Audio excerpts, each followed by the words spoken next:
Well, hey, you guys. So the power of handling your money with intentionality and being so specific, it's real because you will have everything from checking to saving to giving to investing. I mean, there's so many different types of accounts that can help you build wealth. But again, you need to be really intentional with these.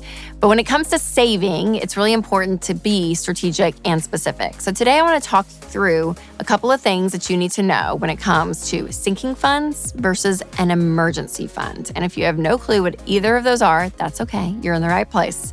But be sure to stay around to the end because I'm responding to your most common questions of what classifies as an emergency and what doesn't. So first off, let's talk about where savings should fall in terms of your priorities when it comes to your financial goals. So if you don't have any savings, the number one thing you want to do is a starter emergency fund of $1,000. Then you want to pay off all of your debts.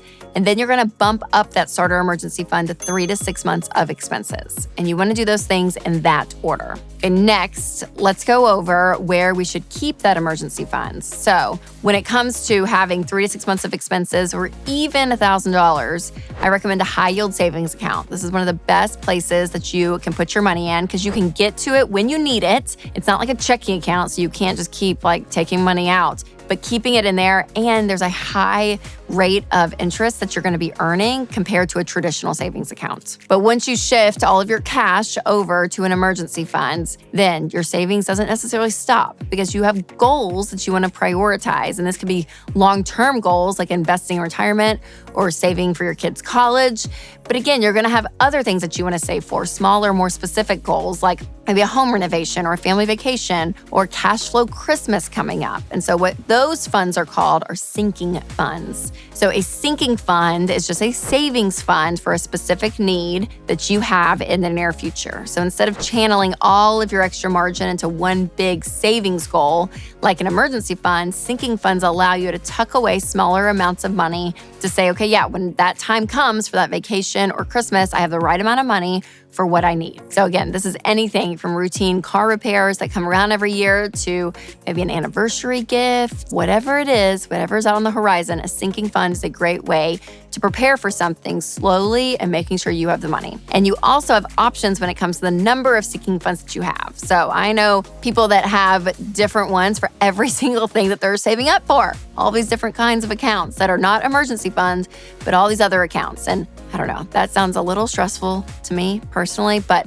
it's great. So again, it's a non-emergency category, but it's all these other funds. So one thing that I do myself though is we just have one big account that we save for, knowing that part of this money is divvied up into the things that we are saving for. Now, one question I get a lot that makes sense is, again, where to keep your sinking funds. So we keep ours in a high yield savings account. So we have one account for our emergency fund and then one for short-term savings. And in that savings, we know vacations are coming out of this, car repairs are coming out of this, but we just keep putting money into that short-term savings. All right, now that we've covered all of that, let's do some rapid fire because there are 8 potential emergencies that are out there, and I'm going to go over each one and see if they actually qualify for an emergency fund. Some of them may have a little gray area, it's a little nuance, but we'll talk about it, okay? We'll figure out if you're in this situation. First and foremost, a vacation. Yeah, this is for sure more of a sinking fund versus an emergency fund.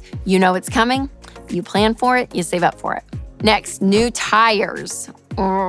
This probably more on the emergency fund side. But again, it could be a nuance because you could know, hey, my tires are getting bald, so I know within 3 to 4 months we're gonna have to replace them. Or sometimes it's a flat tire, so this one could go either way. An ER visit, for sure an emergency fund. A flooded basement, an emergency fund. Concert tickets, yeah, I see ya. Yeah, it's gonna be sinking fund. You're gonna know the concert's coming and save up and pay for it. HVAC replacement.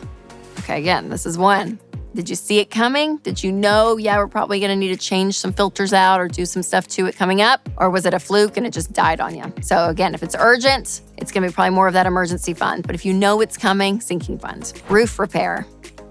Again, same thing, it's nuanced. If something happened unexpectedly, the roof is damaged, emergency fund. But if you know it's 15 years old, we're gonna have to replace it soon, sinking fund. A new car.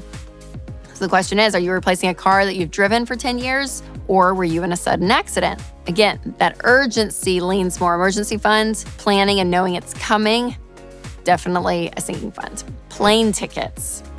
All right, here we go. Bachelorette trip, sinking funds. If you have to go and travel to see someone who is sick and it's last minute, emergency funds. So again, this idea of, is it urgent? Is it immediate? And was it unexpected? Those things lean towards emergency fund. The things you can plan out are sinking funds. So if there's one thing I want you to take away from this episode, it's that saving has to be a lifelong habit. I mean, this is something that takes discipline and over time, but once you've created the habit, you guys, it's amazing how it just becomes part of your overall money picture.